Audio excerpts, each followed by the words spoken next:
Hi, I'm Dan Schroeder, and my show Under a Passing Cloud is up now at the WIDLUND Gallery. So during COVID, while things started sort of spiraling out of control and people started quarantining, I really sort of took solace in just wandering around the woods and observing things that I would never take that much time to look at before. Um, just how rocks on the forest floor are arranged and the little cycles of nature that are always going on, and how plants are always sprouting and the logs are rotting but new plants are growing out of them. And I found all this very comforting. Well, it seemed like the human world was sort of, who knows what was going on, but I could take comfort in knowing that the natural world was doing the same thing that it always does, really, year over year. Um, and there's a rejuvenating power in nature that is more important in times of crisis than ever, I think.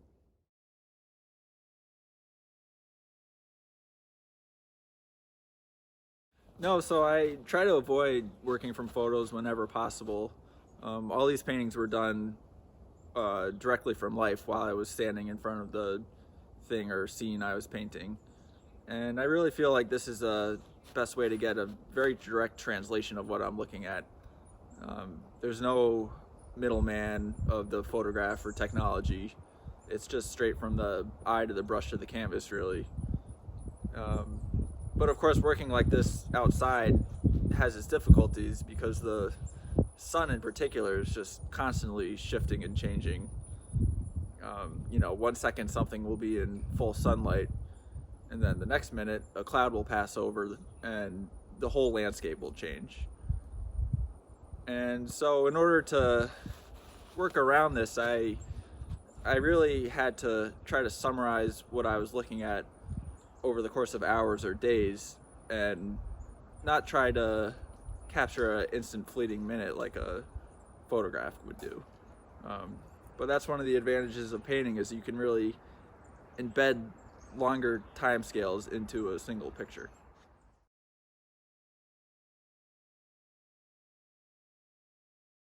So color in nature, I find, is a very tricky and sort of elusive thing.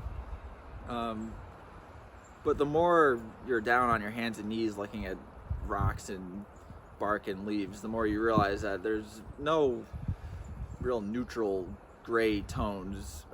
Everything is really just amazingly complex and vivid. And so in a way, my use of saturated colors is just because I feel it's more honest to the subjects I'm looking at. I'll often start a painting more toned down, and it just increasingly gets brighter and brighter, um, because I feel that's a better reflection of what I'm actually painting in front of me.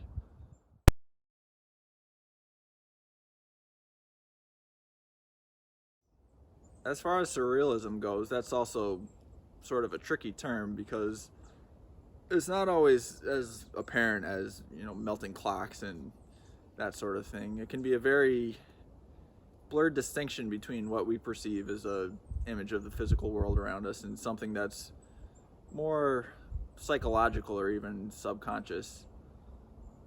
So I like to sort of explore that very gray area. And I think that looking at nature on a close-up scale or even a micro scale is a good way to explore that, because no matter how much we study it and no matter how much we look at it, it's still really this very alien world to us, especially these days. Um, Alien but relatable, so it's a good contrast of those two things, I think.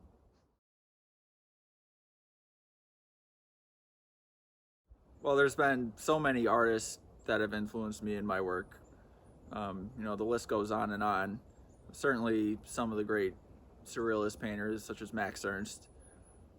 But for this body of work in particular, I was really looking at people who took the plein air painting tradition and sort of turned it on its head in a way. So artists like Lois Dodd and Josephine Halverson, they're people that, go outside with their paint box and paint what they're looking at, but they've really made it their own, and they've really branched off from that impressionist tradition. So they've been very important to me. But besides them, I'm really interested in a wide variety of folk art and quilting, not to mention all the hard sciences and ecologists I look at. It's really a wide variety of influences for this show, I would say.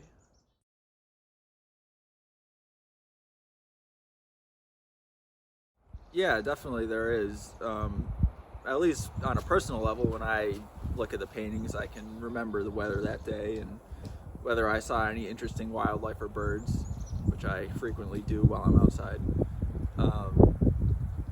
But they also serve as more long-scale timekeepers, because I like to paint the same subjects repeatedly.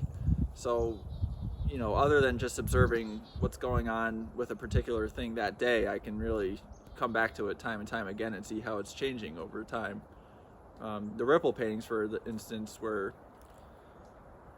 really just the progression of this one plant that sprouted in the spring, and I just watched its progression as it turned into this really lush bush, and then eventually withered away into nothing, and all that was left was the reflections of the trees on the pond behind it.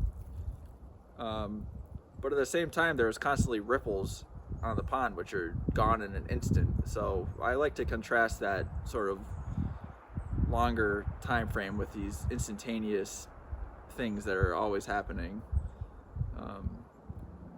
So yeah, they're definitely journalistic in a way.